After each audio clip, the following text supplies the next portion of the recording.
નમસ્કાર, હું ડોક્ટર કરણ બારોટ, પ્રદેશ મુખ્ય પ્રવક્તા આમ આદમી પાર્ટી।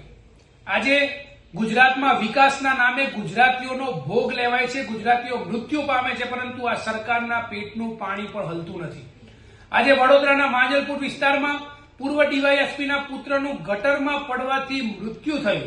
થોડા દિવસ પહેલા ગીર સોમનાથમાં એક 10 વર્ષના બાળક ગટરમાં પડી ગયું।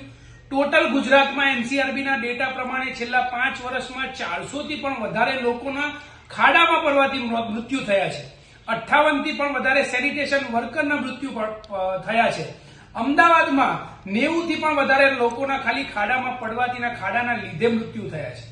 પ્રશ્ન એ છે કે આજે ગુજરાતીઓનો વિકાસના નામે ભોગ લેવાઈ રહ્યો છે, ગુજરાતીઓ વિકાસના નામે મરી રહ્યા છે અને આ સરકારના રાજમાં કોઈની અકાઉન્ટેબિલિટી નથી, કોઈની રિસ્પોન્સિબિલિટી નથી, કોઈ જવાબદારી લેવા માટે તૈયાર નથી, કોઈના પર કાર્યવાહી કરવામાં આવતી નથી।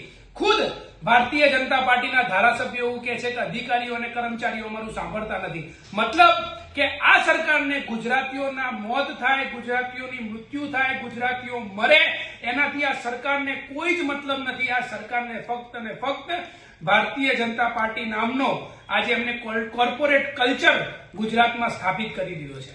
આજે થોડા સમય પહેલા જયારે ખેડૂતોને ઘરમાં ઘૂસીને મારવામાં આવી રહ્યા હતા ત્યારે નવા મંત્રીઓનું સ્વાગત કરવામાં આવ્યું હતું અને આજે જયારે ગટરમાં પડવાથી લોકોના મોત થાય છે તેમ છતાં સરકારમાંથી કોઈ પણ તંત્ર જવાબ આપવા માટે તૈયાર નથી, તંત્રની કોઈ પણ અકાઉન્ટેબિલિટી નથી, કોઈ રિસ્પોન્સિબિલિટી લેવા માટે તૈયાર નથી અને ફક્ત નવું સંગઠનનું માળખું જાહેર થઈ એની વાહવાહી લેવામાં આ સરકાર વ્યસ્ત છે। જયારે વાજપેયીજીના જમાનામાં નવું સંગઠન જાહેર થતું હતું ત્યારે જનતાના કામ કેવી રીતે કરવા, જનતાને કેવી રીતે મદદરૂપ થવું એની વાત થતી હતી, પરંતુ જ્યારે હવે ભારતીય જનતા પાર્ટીના સંગઠનની જાહેરાત થાય છે ત્યારે કેવી રીતે સંગઠનના લોકો કટકી કરે, કર્મચારીઓ સાથે મિલીભગત કરે, કોઈ પણ રીતે 2 નંબરના કામ કરે, વોટ ચોરી કરે, વિપક્ષના નેતાઓને હેરાન પરેશાન કરે, એમના પર હુમલા કરે, આ કામ હવે ભારતીય જનતા પાર્ટીના સંગઠનનું રહ્યું છે।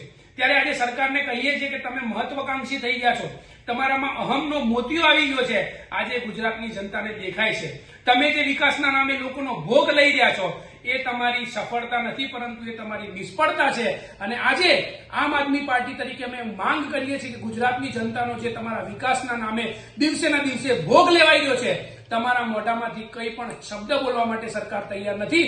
ત્યારે આના પર કડકમાં કડક પગલા લેવા જોઈએ, નહીં તો ગુજરાતની જનતા જો જયારે નક્કી કરી લેશે કે તમને જવાબ આપવો છે તો તમે ક્યાંય મોઢું બતાવવાના પણ લાયક નહીં રહો। જય જય ગરવી ગુજરાત, જય હિન્દ।